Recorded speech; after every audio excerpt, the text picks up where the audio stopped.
All right, welcome back. Like, share, subscribe. Shout out to my new subscribers.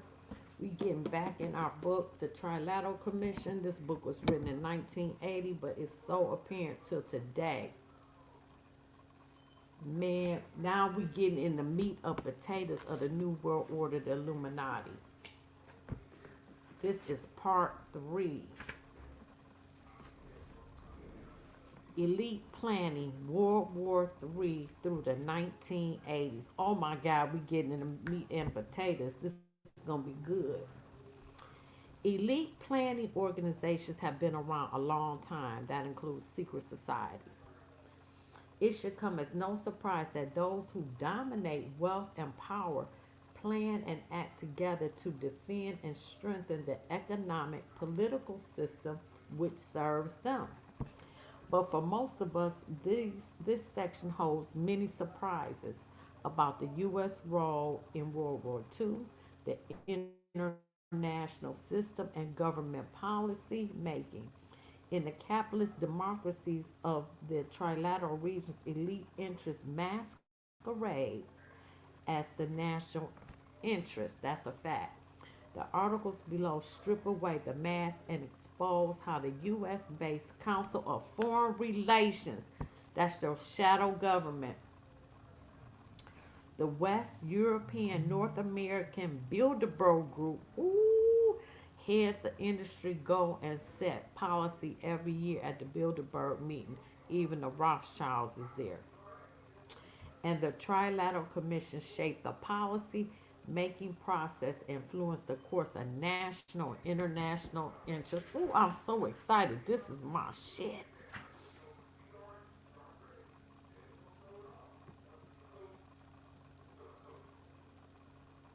In speaking of public enlightenment, it is well to bear in mind that the Council has chosen as its function the enlightenment of the leaders of opinion. These, in turn, each in his own sphere, spread the knowledge gained here in ever widening circles. That was the 1951 annual report of the Council of Foreign Relations. Here, above national and international bureaucracies and beyond, the brief tenures of most elected governments, a useful level of meeting and exchanges of views has come into being, a sort of European Japanese American establishment. Problems can be attacked there that are beyond the narrow scope of nation state interests and transcend the time horizons of a legislative session. This is the Trilateral Commission. Theo Summer, 79 and 80. Shaping a new world order. Yes! Yes! All right, let's get into it. Let me see. I think this is a long chapter, so we're going to break this up. Oh, then we go into the Bilderberg. Oh my God. This is my shit. Okay. Near the end of the Second World War, two of the senior directors wrote that the Council on Foreign Relations, known as CFR or Council, had served an increasingly useful function in the period of the 20s and 30s, but it was only on the outreach of World War II that it proved to come of age. They were referring to the Council's successful efforts through a special War and Peace Studies project to plan out a new global order for the post World War. The War and Peace Studies, in collaboration with the U.S. government, worked out an imperialistic conception of the national interests and war aims of the United States. Danye, turn that down! I'm live.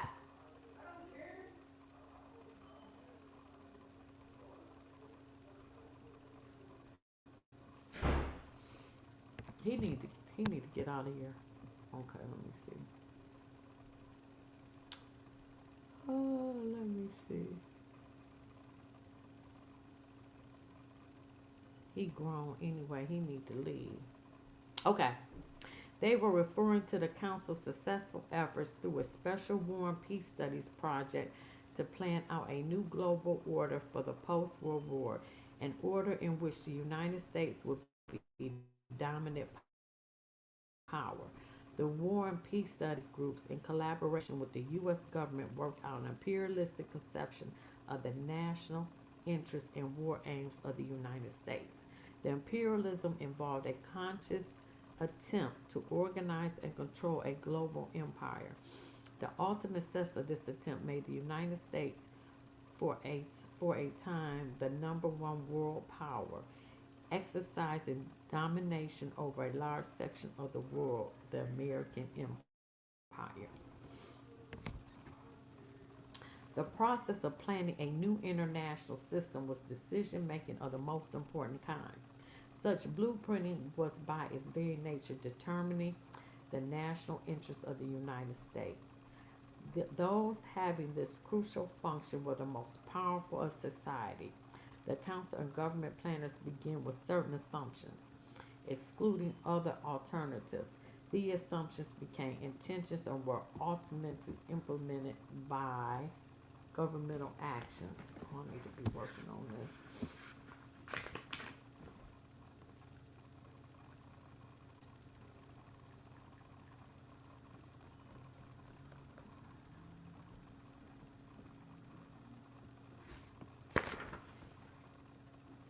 The main issue for consideration was whether the U.S. could be self sufficient and do without the markets and raw materials of the British Empire, Western Hemisphere, and Asia.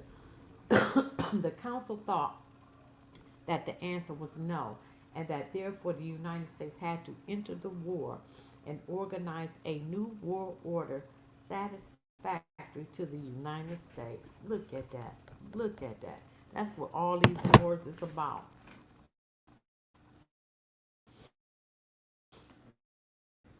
They, they kill innocent lives for a great the fast-paced events of the first 2 years of the Second World War set the context for an early period of post-war planning. With the outbreak of the war in September 1939, council leaders immediately began considering the need for advanced planning to deal with the difficulties which the United States could face during the war and eventual peace. Council Director Isaiah Bowen, who had a key figure in inquiry the post-war planning done during World War I,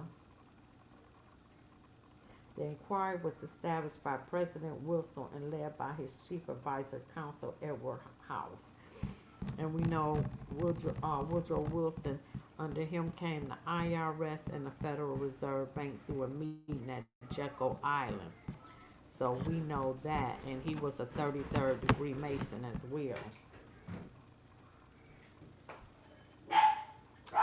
Council Director Isaiah Bowman, who had been a figure in the inquiry the post-war planning done during World War I, was particularly adamant about the need for adequate preparation this time so previous mistakes would not be repeated.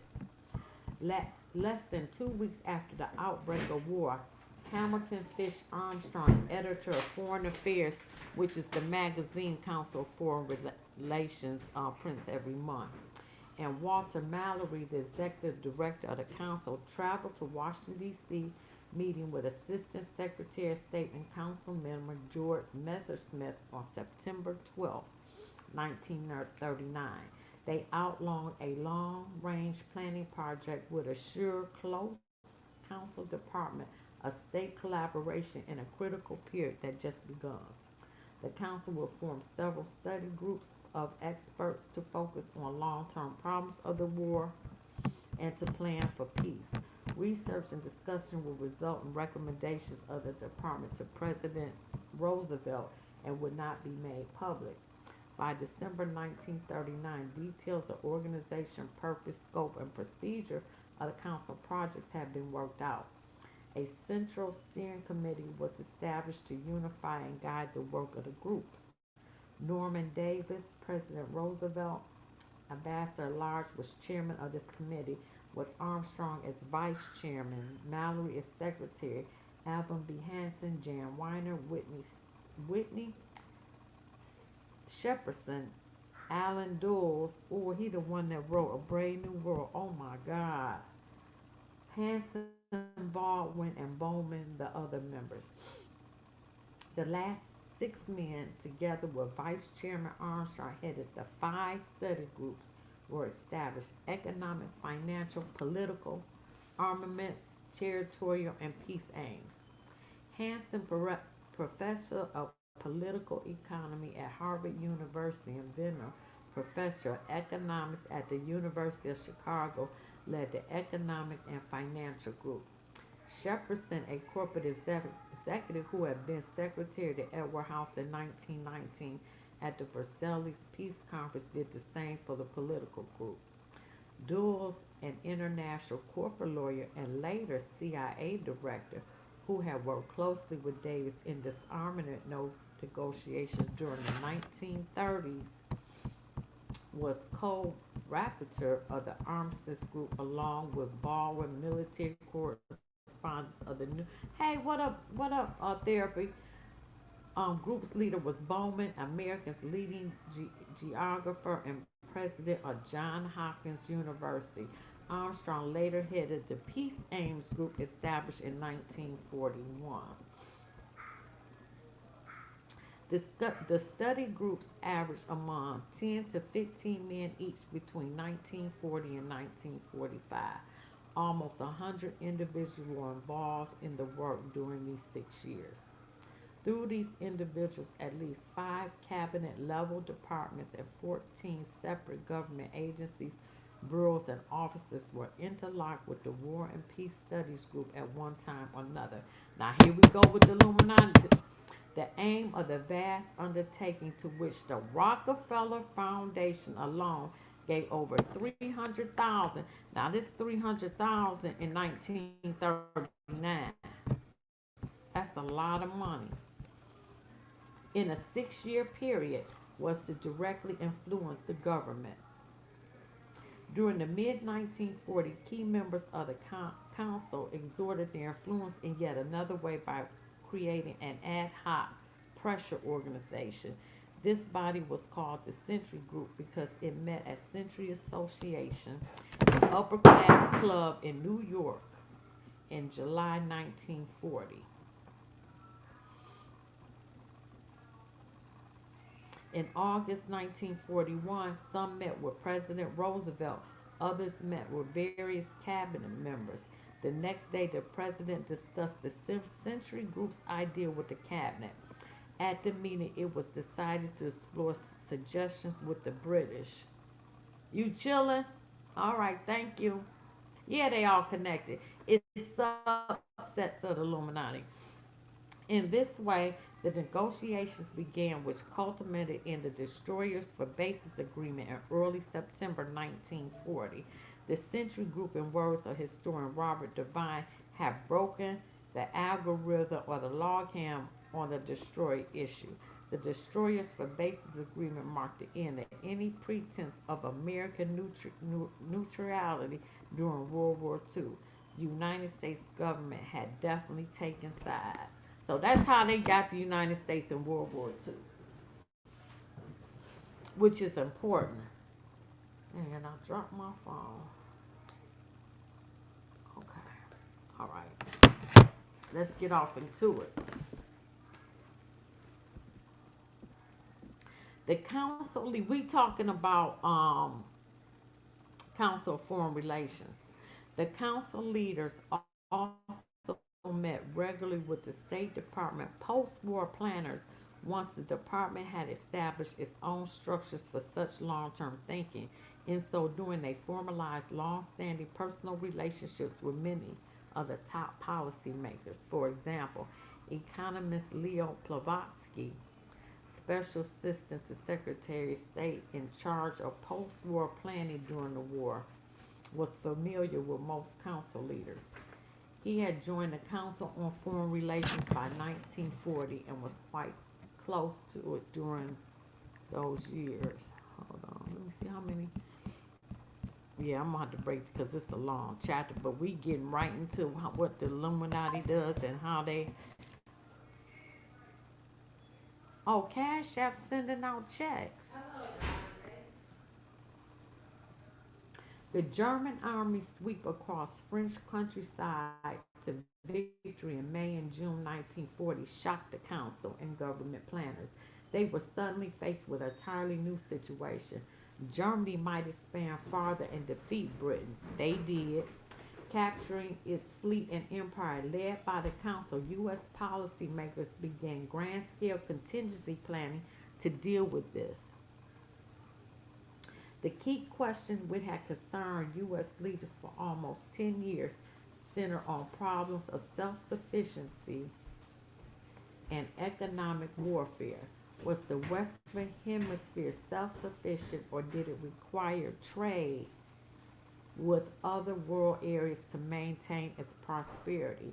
How self contained was the Western Hemisphere compared to the German controlled Europe? How much of the world's resources and territory did the United States require to maintain power and prosperity? I love this stuff. I don't know about y'all. I love this stuff. I've been doing this 40 years. The importance of the Council's concerns should be emphasized because these are the questions that have been debated for some years by Marxists and liberals. Marxists have argued that these things were essential to the United States capitalism and that U.S. foreign policy is largely based on those needs. The CFR, or Council of Foreign Relations, conclusions support the Marxist position and shape U.S. policy. Now look at where we at now. We seeing Marxism play out now. And this is what they want. The tenet of the Illuminati is to abolish private property. You see the attack on Christians all around the world to end Christianity, to end patriotism. We watching this in real time now. It's happening now. The new world order ain't came. It's here. And I'm like blown away because I never thought I would see what I'm seeing now in these times. Antifa, Trump named that a terrorist organization funded by George Soros, who has always wanted the destruction of America. Why? Because he is definitely part of Illuminati. Okay. In summer 1940, the council led by economic and financial group began a large-scale study to answer these questions. The world was divided into two blocks in location, production, and trade of all important commodities and manufactured goods were compiled for each area. About 95% of all world trade in every commodity and product was included. Look at how they divide up shit.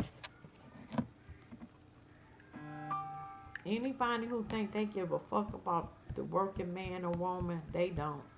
You are nothing but a slave. The self-sufficiency of each major region, the Western Hemisphere, the British Empire, continental Europe, and the Pacific area was then measured using net export and import and trade figures. Using this type of analysis, the self-sufficiency of German-dominated continental European bloc was found to be much higher than the Western Hemisphere. To match this economic strength, the Western Hemisphere had to be united with another bloc. Here come your allies coming in, because Germany had it going on. And believe it or not, some people say the head of Germany, which I'm not going to say his name, was fighting Illuminati just like Russia is today.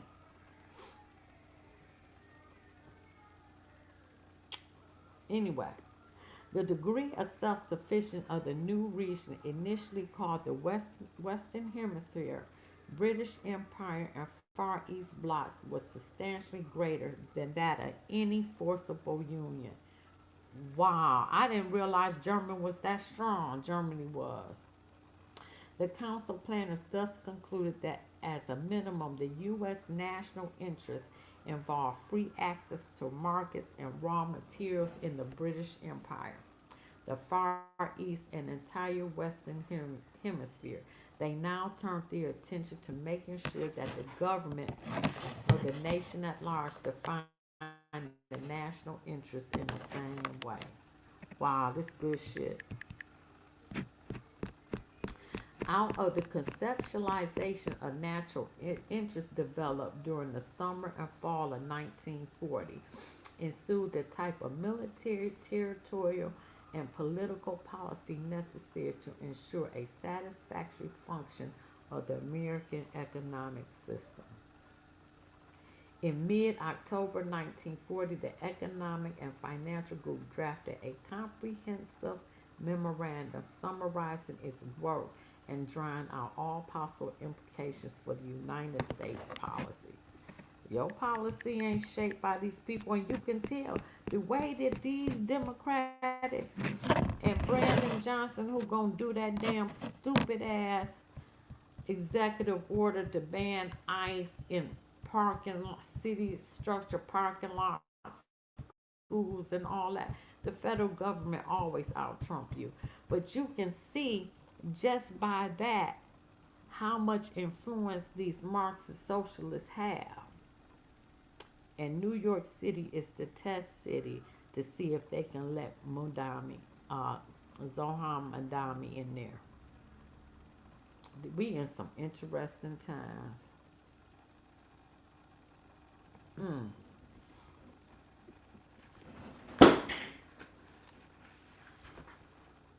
Okay, you know what? I'm gonna end that here, and then we come back. Ooh, no, maybe I'm gonna go. You know what? I'm gonna go one more page because then I'm gonna split in half. Let me go. The problem of Japan.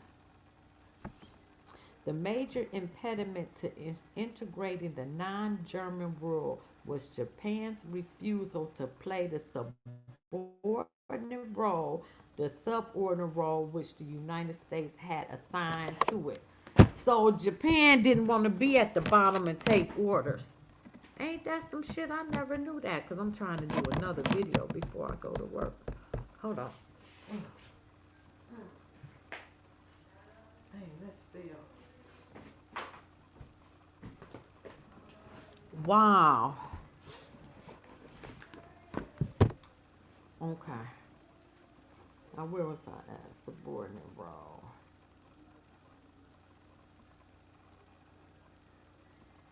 All war and peace study groups recognized that Japan was expanding power and a threat to the Council's plans.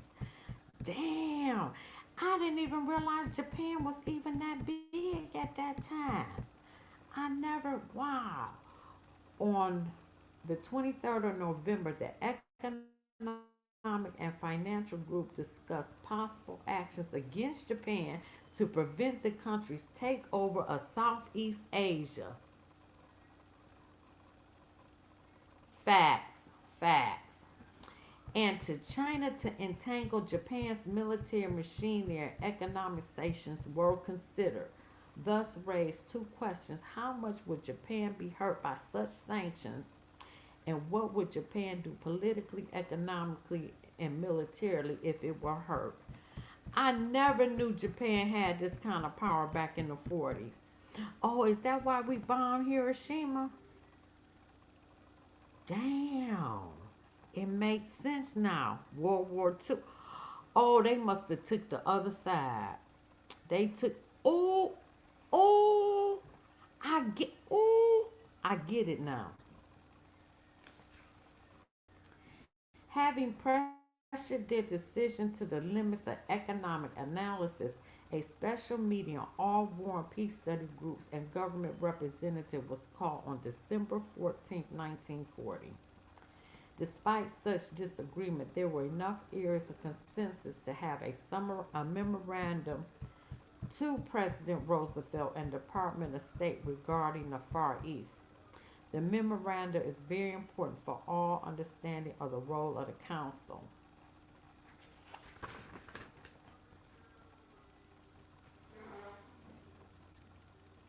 The aid memoir number EB26 came out December 14th and was issued on January 15, 1941. under the title American Far Eastern Policy. It began by stating that it was a national interest of the United States to check a Japanese advance in Southeast Asia, and that this could best be done by taking the initiative rather than awaiting Japanese response. Did you know this, therapy? Damn! Wow! The main interests of the United States in Southeast Asia were twofold. The first, economic. The Philippine Islands, the Dutch East Islands, and British Malaya are prime sources of raw materials very important to the United States in peace and in war. Oh, I am fucked. Oh my God, I get it. Control of these lands by potentially hostile power will greatly limit our freedom of action. And this is why they want to keep Africa begging and pleading and stealing all their natural resources. But thank God Africa is rising up and saying no, no longer. Oh my God. Mm. Secondly, strategic considerations demanded prevention of Japanese occupation of Southeast Asia, since Japanese control would impair the British war against Hitler, threatening sources of supply and weakening the whole British position in Asia. Many would view it as the beginning of disintegration of the British Empire, and Australia and New Zealand might decide to concentrate on home defense. The program, which the Council proposed to stop the Japanese move southward, had three aspects. First was to give all possible aid to China.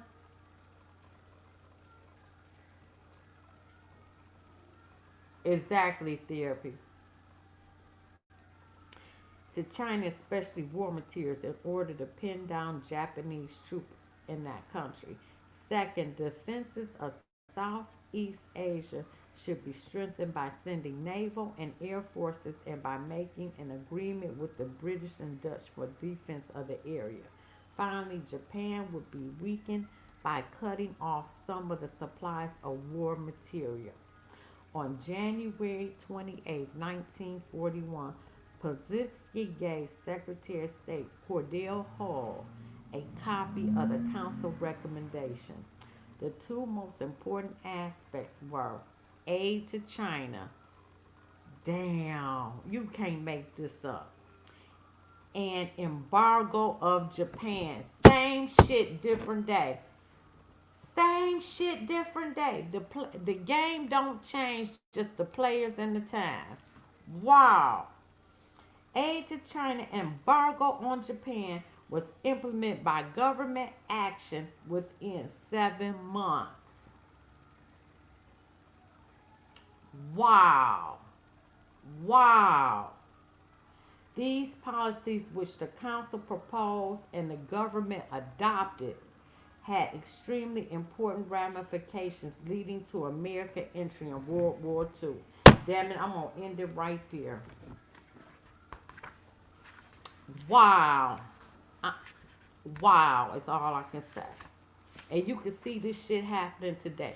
We sanction Russia. Same shit, different day. Like, share, subscribe, leave a comment, hit the like button. Okay, I'm coming back with 50 Cent real quick because I got to get out of here. Wow. Wow, wow, wow.